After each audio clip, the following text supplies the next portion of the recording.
नमस्ते, मैं अलका ठाकुर हूँ और आप सभी का अलका मेडिकल क्लासेस में स्वागत है। तो आज हम ये क्या पढ़ रहे हैं? आज हम पढ़ रहे हैं आपका डिजीज वाला क्लास है ये, और ये पहला ही क्लास है। जो इससे पहले क्लासेस हुई थी वो एनाटॉमी एंड फिजियोलॉजी का हुआ था, और आपको थंबनेल के ऊपर में लेक्चर 1, 2 दिख जाएगा, तो टेंशन लेने वाला कोई बात नहीं है, अच्छे से आपको पता चल जाएगा।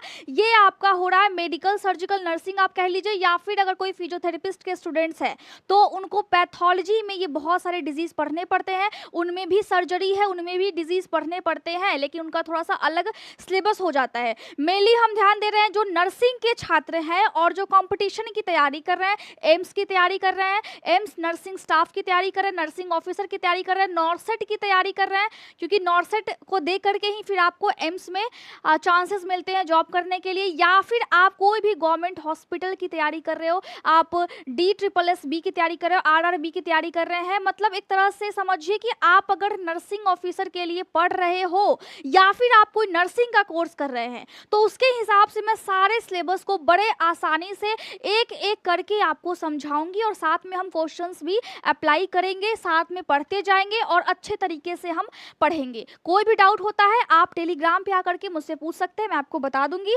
आपको कोई भी डाउट होता है तो आज हम क्या पढ़ेंगे? एनाटॉमी एंड फिजियोलॉजी के चैप्टर में हमने क्या स्टार्ट किया था? इंट्रोडक्शन सिर्फ हुआ था किसका? द यूरिनरी सिस्टम, मतलब जो आप पेशाब करते हैं उसका पूरा सिस्टम कैसा है, उसमें किडनी भी इन्वॉल्व थी, आपका यूरेटर जो कि पाइप है वो भी इन्वॉल्व था, और साथ में क्या था? ब्लैडर भी इन्वॉल्व था, और यहाँ पे आपका यूरेथ्रा भी इन्वॉल्व था। मेल एंड फीमेल में जो यूरेथ्रा होता है, पेशाब करने का रास्ता होता है, वो अलग अलग होता है, सबको पता है। स्पेशल केस किसमें होता है? ट्रांसजेंडर के केस में। तो आज हम क्या पढ़ रहे हैं? किडनी में पथरी हो जाता है, अचानक से आपको कमर के पास बहुत ही तेज दर्द महसूस होने लगा, बहुत तेज क्या हो रहा है? दर्द महसूस हो रहा है, आपको आने लगा पसीना, अब पसीने के साथ साथ आपको आने लगा उल्टी, अब उल्टी के साथ साथ आपको आने लगा अजीब टाइप का, मन आपका बेचैन होने लगा, उसको हम क्या बोलते हैं?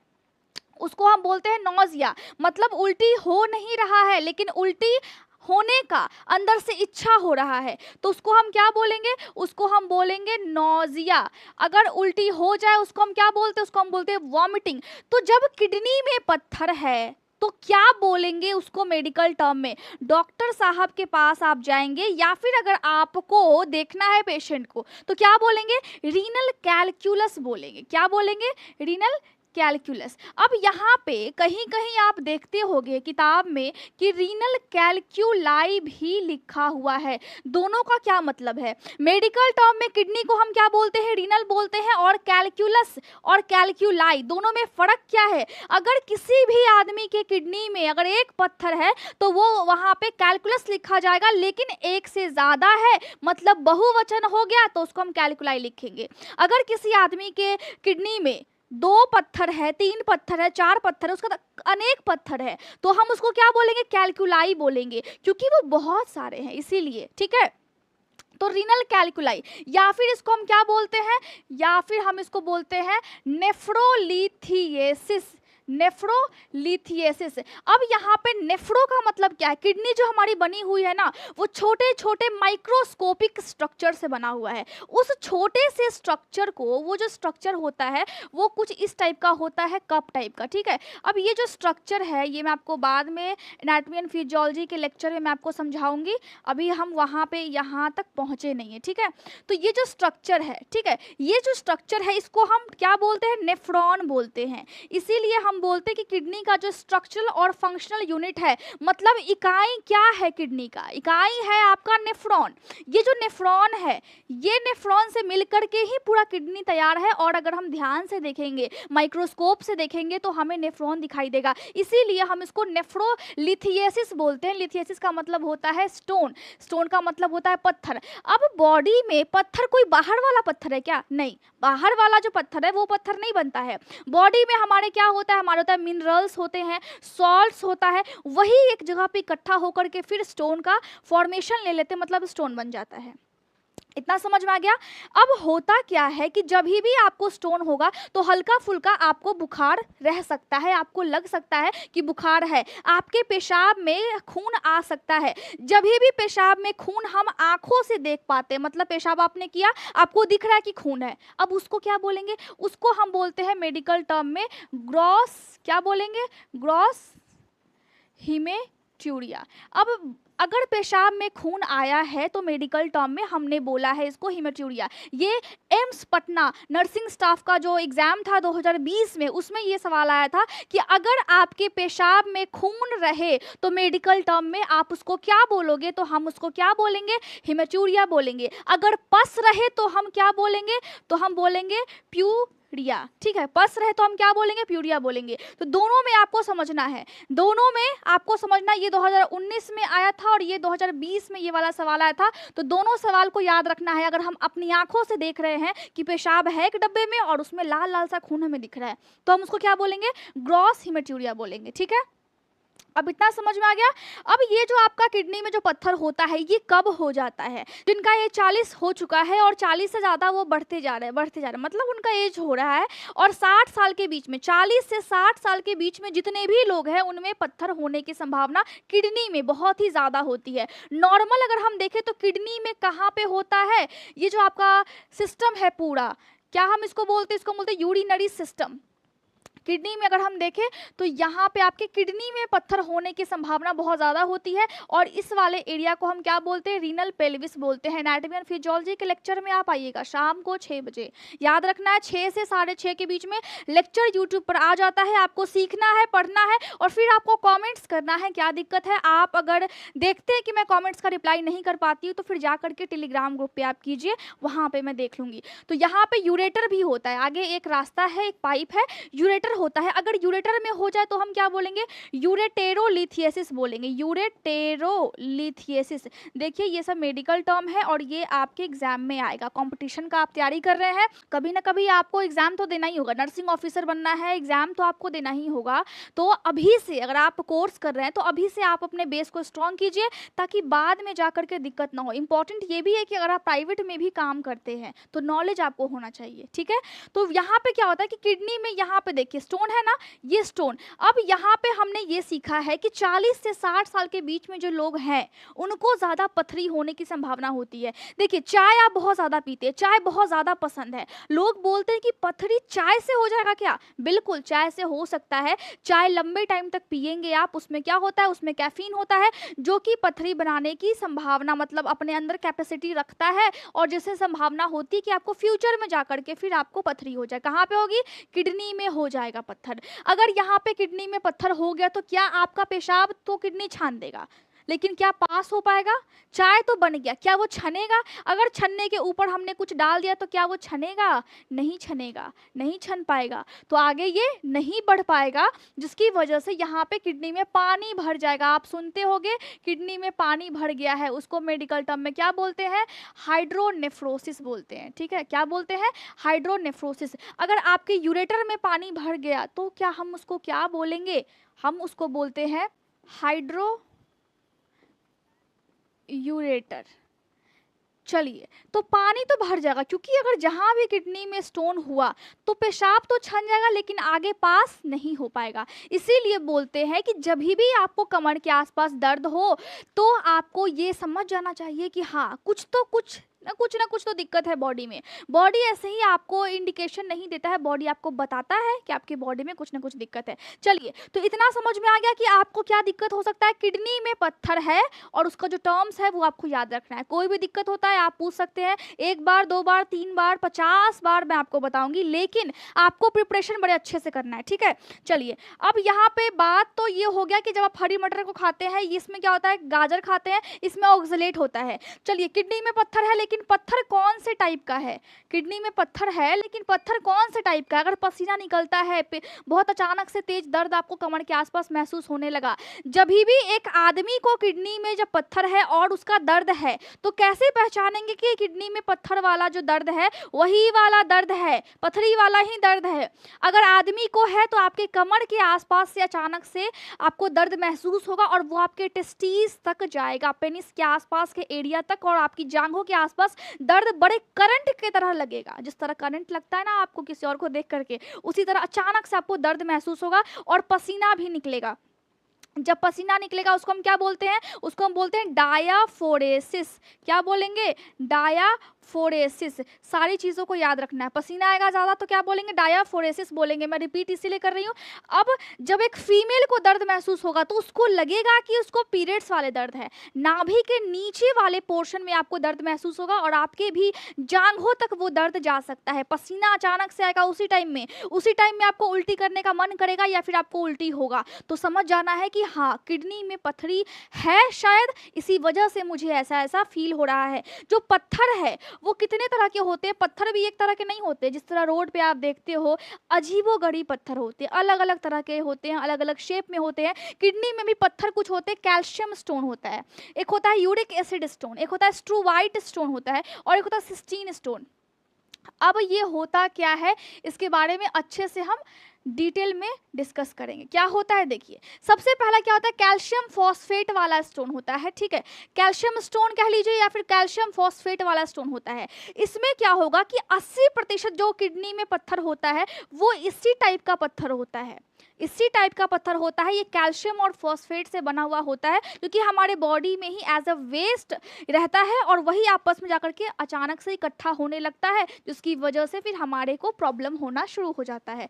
दूसरा है कैल्शियम ऑक्सलेट। ये जो प्रॉब्लम है ये उन लोगों को होता है जिसको पेट में समस्या है, जिसको आंत में समस्या है, जिसको खाना नहीं पचता। इसीलिए बोलते हैं पेट की सफाई बहुत ज़्यादा ज़रूरी है। आपका जो पाचन का जो क्रिया है वो अच्छे से होना बहुत ही ज़्यादा इंपॉर्टेंट है, क्योंकि अगर आपके डाइजेस्टिव सिस्टम में खराबी रहेगा तो फिर आपका सारा चीज़ डिस्टर्ब होगा। तो किसी को भी अगर आईबीडी है, आईबीडी का मतलब क्या होता है? इन्फ्लामेटरी बॉवेल डिजीज, मतलब आपके आंत सूजे हुए हैं और खाना सही से नहीं पच रहा है, उन लोगों को किडनी में पत्थर होने की संभावना ये वाली ज़्यादा बनने लगती है। अगर आपकी छोटी आंत में, छोटी आंत के लास्ट वाले पार्ट को हम क्या बोलते हैं? इलियम बोलते हैं। अगर उसमें दिक्कत है, वो अगर खराब हो गया, डॉक्टर साहब ने उसको निकाल दिया है, किसी पेशेंट का डॉक्टर साहब ने निकाल दिया है, उसको हम क्या बोलेंगे? इलियोस्टमी बोलेंगे, क्योंकि टमी लगा हुआ है, इसका मतलब है कि निकाल देना, टमी निकाल देना, ठीक है। अब इलियम है तो इलियम के साथ उस क्या किया गया? इलियम को ही निकाल दिया गया है। किसी पेशेंट में ऐसा होता है, आप जानते हैं तो ठीक है, नहीं जानते हैं तो फिर सीख लीजिए। पेट में अगर दिक्कत होगा तो आपको कौन से पत्थर होने की संभावना ज़्यादा बनती है? आपको बनता है कैल्शियम ऑक्सलेट, ठीक है। एक होता है स्ट्रूवाइट स्टोन। ये जो पत्थर है इसको हम ट्रिपल फॉस्फेट भी बोल सकते हैं। इसमें क्या क्या चीज़ें होती? कैल्शियम, मैग्नीशियम और अमोनियम, तीनों चीज़ों का ये बना हुआ होता है और इसीलिए इसको हम बोलते हैं ट्रिपल फॉस्फेट। और इसको हम इन्फेक्शियस स्टोन बोल सकते हैं। क्यों बोलते हैं इन्फेक्शियस स्टोन? क्योंकि इसमें ये होता है प्रोटियस वल्गैरिस, प्रोटियस वल्गैरिस। ये क्या है? ये एक बैक्टीरिया है जो कि मिट्टी में पाया जाता है, पानी में पाया जाता है, आपकी आंतों में पाया जाता है, आपके मल में पाया जाता है, मतलब स्टूल में। तो जब ये बैक्टीरिया आपके पेशाब के रास्ते में बाहर से अंदर की तरफ आएगा, कैसे भी आ गया, मान लीजिए कि आप बाहर जाते हैं, आपको गोलगप्पा बहुत ज़्यादा पसंद है, उसमें मिला हुआ है ये बैक्टीरिया। कैसे मिल गया? किसी व्यक्ति ने स्टूल को पास किया, अच्छे से हाथ नहीं धोया और उस पानी में हाथ को डुबो दिया। हम देखते हैं ना वीडियोस अक्सर, आपको याद आ गया होगा, है ना। तो जब ये वाली जब बैक्टीरिया आपकी बॉडी में कैसी भी जाती है तो आपके पेशाब के रास्ते में सबसे पहले इन्फेक्शन होता है, वहाँ पे आपको जलन महसूस होता है, उसके बाद इन्फेक्शन अंदर की तरफ किडनी की तरफ बढ़ने लगता है, ठीक है। इसकी वजह से तो क्या हो गया? इन्फेक्शन की वजह से हुआ, इसीलिए हम इसको बोलते हैं इन्फेक्शियस स्टोन। उसके बाद आपको ये वाला पत्थर हो जाता है, जिसकी वजह से आपको फिर दर्द होता है। दर्द लेना है क्या किडनी का? नहीं लेना ना, तो आपको बाहर की चीज़ों को थोड़ा सा अवॉइड करना है, कभी कभी खाइए, ज़्यादा नहीं खाना है। यूरिक एसिड वाला स्टोन होता है, ये किसको हो जाता है? ये वाली समस्या किसको होती है? आपने देखा होगा दादाजी को, नाना जी को, नानी जी को, या फिर आपके पापा को, मम्मी को, बेटा जोड़ों में बहुत तेज दर्द है, घुटने में बहुत ज़्यादा दर्द हो रहा है, डॉक्टर साहब ने बोला है कि गठिया की समस्या है। गठिया की समस्या कभी भी परमानेंटली ठीक नहीं होता है एलोपैथी की दवाई से, ये आपके सिम्टम्स को कम कर देगा, प्रॉपर इसकी ट्रीटमेंट अभी तक नहीं है। तो गाउट बोलते हैं हम उसको, जिसको भी गठिया की समस्या है या फिर जिसको दिक्कत है। दिक्कत किसको होता है? जिसका मतलब रीढ़ की हड्डी किस किस के पास है, आप कमेंट कीजिएगा। जिसके पास भी रीढ़ की हड्डी होती है, लगभग सबके पास है, तभी तो हम खड़े हैं, तभी तो हम सही से चल पा रहे हैं, तभी तो हमारे बॉडी में खून बनता है। खून क्या होता है, आरबीसी होता है, डब्ल्यूबीसी होता है और प्लेटलेट्स होते हैं। ये जो है, ये तीनों कहाँ से बनता है, आपकी रीढ़ की हड्डी है, उसके अंदर रेड बोन मैरो होता है, येलो भी होता है। मैंने आपको बताया था कि रेड कब बदलता है, येलो से। येलो भी होता है, रेड भी होता है। येलो किस में होता है ज़्यादा, येलो ज़्यादा किस में होता है, मैंने आपको बता दिया था। चलिए, तो ये तीनों जो है, red blood cells, white blood cells और प्लेटलेट्स, ये तीनों बोन मैरो में बनता है। रेड बोन मैरो है हमारे पास, रीढ़ की हड्डी के बीच में लाल लाल सा होता है, उसको हम बोलेंगे रेड बोन मैरो, और वो बनाता है इन तीनों को। मतलब वो पापा है और ये तीनों बच्चा। समझ में आ गया। अब ये जो बच्चा है, ये जो तीनों बच्चा है, वो कुछ ज़्यादा ही बन रहा है, वो कुछ ज़्यादा ही बनने लग रहा है, या फिर नहीं बन रहा है, उसको हम क्या बोलेंगे, माइलोप्लोरीफेरेटिव। यहाँ पे ये डिजीज़ होता है जिसमें कुछ ज़्यादा ही आरबीसी, डब्ल्यूबीसी और प्लेटलेट्स बनने लगे, तो दिक्कत तो होगा ना। खून अगर ज़्यादा हो जाएगा तो भी तो आपको दिक्कत होगा। उस वाले व्यक्ति को ये जो यूरिक एसिड है वो ज़्यादा बनने लगता है बॉडी में, और तब जा करके आपको यूरिक एसिड वाला स्टोन किडनी में हो जाता है। इतना समझ में आ गया। दवाई के लिए हम क्या देंगे, एलोप्यूरिनोल देंगे। इसके इलाज के लिए हम इसमें ये वाली दवाई देंगे ताकि वो जो पेशेंट है वो ठीक हो जाए। फार्मा मेरी उतनी ज़्यादा अच्छी नहीं है, मतलब है अच्छी है लेकिन उतनी भी ज़्यादा नहीं है, तो मैं आपको बता दे रही हूँ, ठीक है। उसके बाद क्या है, सिस्टीन स्टोन, या फिर हम इसको सिस्टिक स्टोन बोलते हैं। इस स्टोन में क्या होता है कि सल्फर भी साथ में मिक्स होता है। अब जब सल्फर मिक्स होता है तो पेशेंट को हम खाना देंगे तो कैसा देंगे, इसमें सल्फर मिक्स होता है। पेशेंट को हम खाना देंगे तो क्या देंगे, हम उसको देख करके देंगे कि अगर आपके बॉडी में सल्फर ज़्यादा है, सल्फर एमिनो एसिड, तो हम उसको अल्कलाइन ऐश वाली डाइट देंगे। इसमें कौन सी डाइट देंगे, अल्कलाइन ऐश। ऐश का मतलब होता है प्रोड्यूसिन, ऐसा खाना जो कि आपके बॉडी में बेस को बनाए। अल्कलाइन मतलब बेस होता है और एसिड मतलब, अब देखिए, अगर आप यहाँ पे कैल्शियम फॉस्फेट में कौन सी खाना देंगे, यहाँ पे भी आप अल्कलाइन दे, सॉरी यहाँ पे आप एसिड ऐश देंगे, एसिड ऐश डाइट देंगे। क्यों देंगे, क्योंकि वैसे खाने को आप देंगे, जैसे कि टमाटर हो गया, वैसे खाने को आप यहाँ पे देंगे ताकि उसके बॉडी में एसिड और जो बेस होता है, बेस नहीं, एसिड और बेस का जो बैलेंस है वो बिल्कुल नॉर्मल रहे। बॉडी में एसिड और बेस का बैलेंस होना बड़ा इंपॉर्टेंट है, क्योंकि ये हमारे बॉडी के पीएच को मेंटेन करता है। पीएच क्या होता है, पीएच एक स्केल होता है जिसकी मदद से हमारे बॉडी का ऑर्गन जो है वो एक पीएच के अंदर ही रहता है।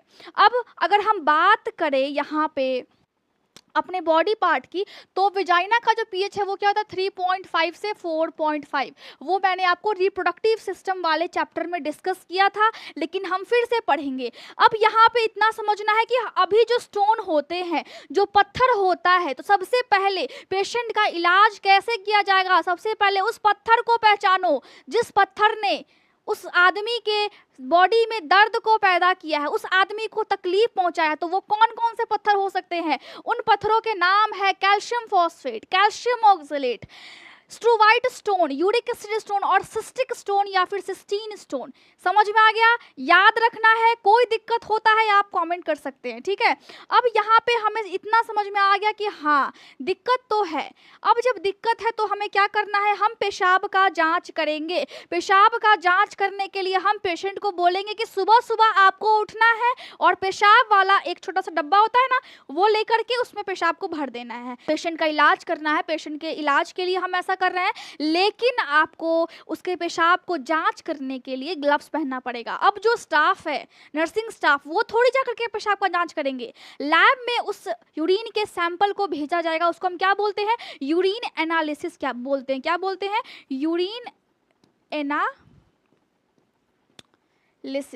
जब पेशाब की जांच होती है तो, ठीक है। चलिए, इतना समझ में आ गया। अब इलाज के लिए पेशाब की जांच होगी, एक्सरे होगा, सीटी स्कैन होगा किडनी का, और वहाँ पे क्या होगा, अल्ट्रासोनोग्राफी भी होगा, ताकि हम देख पाए कि पत्थर है तो है कहाँ पे। इसके अलावा पत्थर अगर छोटा छोटा सा है तो हम एक्स्ट्रा कॉर्पियल शॉक वेव लिथोट्रिप्सी कर सकते हैं, जिसमें बाहर से ही उन पत्थरों को तोड़ने की कोशिश की जाती है। अगर पत्थर छोटा हो तो, अगर पत्थर 2 सेंटीमीटर से ज़्यादा बड़ा हो तो हम क्या करते हैं, परक्यूटेनियस लिथोट्रिप्सी हम करते हैं। अब इसमें हम क्या इस्तेमाल करते हैं, फ्लूरोस्कोपी वाला एक इंस्ट्रूमेंट होता है। आज आपको देख लेना है गूगल पे सर्च करके किस टाइप का दिखता है ये। इस टाइप का जो इंस्ट्रूमेंट होता है उसको बाहर से आप कट लगाते हो, मतलब बॉडी इसमें कटता है, इंसिजन होता है। जब हम काटते हैं बॉडी पार्ट्स को या फिर बॉडी के ऊपर से थोड़ा सा, तो उसको हम क्या बोलते हैं, इंसिजन बोलते हैं। तो इसमें क्या होता है, ये हो गया आपका इनवेसिव प्रोसीजर, जिसमें आपके बॉडी में कट लगता है, तो उसको हम क्या बोलेंगे, इनवेसिव। बॉडी के अंदर वो इंस्ट्रूमेंट गया, ठीक है। अब ये क्या है, ये बाहर से हो रहा है, यहाँ पे अल्ट्रावेव्स दिए जाते हैं तो ये बाहर से हो रहा है, तो ये होता है नॉन इन्वेसिव प्रोसीजर। तो याद रखना है, एग्जाम में आएंगे। अब तीसरा क्या है, यूरेटेरो लिथोटमी, ठीक है। इसमें क्या होता है, ये ओपन सर्जरी होता है जिसमें आपको बड़ा सा कट करके आदमी एकदम दर्द से करा रहा है, तो उस कंडीशन में हम ये वाली सर्जरी कर देते हैं, जिसमें पेशेंट को तकलीफ थोड़ी बहुत ज़्यादा तो होती है, लेकिन पत्थर निकल जाता है। पत्थर अगर बॉडी में रहे तो फिर वहाँ पे इन्फेक्शन भी पैदा हो सकता है, ऑर्गन डैमेज भी हो सकते हैं, टिश्यू भी डैमेज हो सकता है, बॉडी में कुछ भी हो सकता है। मतलब आपकी बॉडी में कुछ भी अनवांटेड चीज़ें हैं, तो जो अनवांटेड चीज़ें होती है वो आकर के आपकी बॉडी में कुछ भी दिक्कत को पैदा कर सकता है। तो आपको समझना है, आपको सीखना है कि यहाँ पे क्या क्या चीज़ें हुई है। साथ में आपको मैं जो भी बताती हूँ वो अभी जो मैं क्लासेस अभी स्टार्ट हुए हैं, ये अभी फर्स्ट क्लास है एमएसएन का, और एनाटॉमी एंड फिजियोलॉजी का भी फर्स्ट क्लास हो चुका है, तो ये लगभग पहला क्लास है। इसके थंबनेल के ऊपर आपको दिख जाएगा। आपको मैं प्लेलिस्ट भी बना दूंगी, आप अच्छे से नोट्स को बनाइए, कहीं भी दिक्कत होता है आप पूछ सकते हो। और आपके लिए स्पेशल कोई वीडियोज़ है, बिल्कुल है, अलका मेडिकल क्लासेस ऐप पे आपके लिए स्पेशल वीडियोज़ है, जो कि जा करके आप उसको डाउनलोड कर सकते हैं। डू यू नो सीरीज 1 के नाम से है, और जाकर के आप उसको परचेज कर सकते हो। 299 का है बस, लेकिन उसमें जो नॉलेज है वो आपको लाइफ टाइम याद रहेगा। आपके बच्चे होंगे, बच्चे के बच्चे होंगे, उनको भी ये चीज़ें समझना बहुत ज़्यादा इंपॉर्टेंट है। आपकी बीबी है, उनको भी समझना बहुत ज़्यादा इंपॉर्टेंट है। बच्चा किस तरह से होता है, बच्चे में दिक्कत क्या होती है, आप अडल्ट हो, आप मेल हो, आपकी बॉडी में क्या क्या दिक्कतें हो सकती है। लोग अक्सर उस चीज़ को इग्नोर कर देते हैं, लेकिन मुझे नहीं लगता कि इग्नोर करना चाहिए। आप जा करके देखिए, आपको बहुत सारे नॉलेज मिलेंगे, और मुझे लगता है कि आप फिर लाइफ टाइम याद रखेंगे कि हाँ, शायद मुझे अभी तक ये पता नहीं था और पता होना चाहिए था। पता होना सबको चाहिए हर चीज़ें, लेकिन आप क्या करते हैं, आप रील्स देखते हो, आप स्क्रॉलिंग पे स्क्रॉलिंग करते जाते हो, फ़ोन में जो भी वीडियोज़ आते हैं आप वो देखते हो, लेकिन आप काम की चीज़ें देखना बिल्कुल भूल गए हैं। लेकिन आपको जानकारी होना चाहिए, बिल्कुल होना चाहिए। नोट्स आपको टेलीग्राम पे मिलेंगे, लेकिन नोट्स मैं इसके थोड़े से लेट से दूंगी, मैं अच्छे से आपको समझा रही हूँ। अगर आपको लगता है कि नोट्स आपको चाहिए तो फिर आप टेलीग्राम पे मांग सकते हो, मैं आपको दे दूँगी। Thank you so much.